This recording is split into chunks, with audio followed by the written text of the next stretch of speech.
হালকা আমার সরকারি চাকরিজীবী ছেলের সাথে বিয়ে ঠিক হয়েছে, তুমি আমাকে ভুলে যাও। কি বলো সাদিয়া? তাহলে আমার কি হবে? সেটা তো আর আমি জানি না। এরকম সরকারি ছেলে তো আর হাতছাড়া করা যাবে না। তোমার মতো বেকার ছেলেকে বিয়ে করে আমার লাভ কি বলো? সাদিয়া, আজকে না হয় আমি বেকার, কিন্তু দুদিন পরে তো আর বেকার থাকবো না, তাই না? আমাকে ছেড়ে যাও না সাদিয়া। না হালকা, তোমার সাথে আমার সম্পর্ক রাখা সম্ভব না। আমি এখন অন্য কারো হব, আমাকে আর খুঁজে বেরিও না। আজকে সরকারি চাকরি করি না বলে আমাকে ছেড়ে গেলি রে সাদিয়া।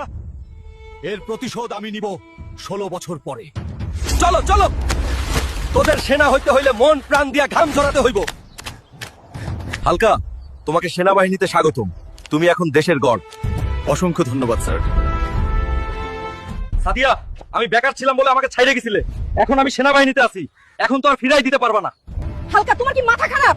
আমি এখন সংসার করতেছি, আমার 16 বছরের একটা মেয়ে আছে, এখন আর তোমার কাছে ফেরা সম্ভব না। আরে তোমার কি মাথা খারাপ? আমি কেন তোমার বিয়ে করতে যাব? আমি তোমার মেয়েকে বিয়ে করব। এখন আমি সরকারি চাকরি করি, এখন তো আর না করতে পারবা না। এটা তুমি কি বললে হালকা ভাই? আরে কিসের ভাই? বলো মেয়ের জামাই। এখন তুমি রাজি কিনা বলো, না হলে চললাম। আচ্ছা দাঁড়াও হালকা ভাই। ওহ সরি, মেয়ের জামাই। দাঁড়াও, যাই না, আমি রাজি, তোমার সাথেই আমার মেয়ের বিয়ে দিব। আইরে সাদিয়া, আর কত নিচে নামবা?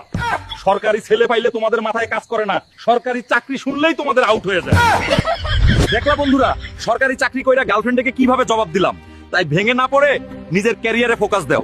ক্যারিয়ার ঠিক থাকলে শুধু সাদিয়া না, সাদিয়ার 14 গোষ্ঠী তোমার পায়ে পড়বে। ভিডিও কেমন লাগলো জানাও, আর সাবস্ক্রাইব করে দাও।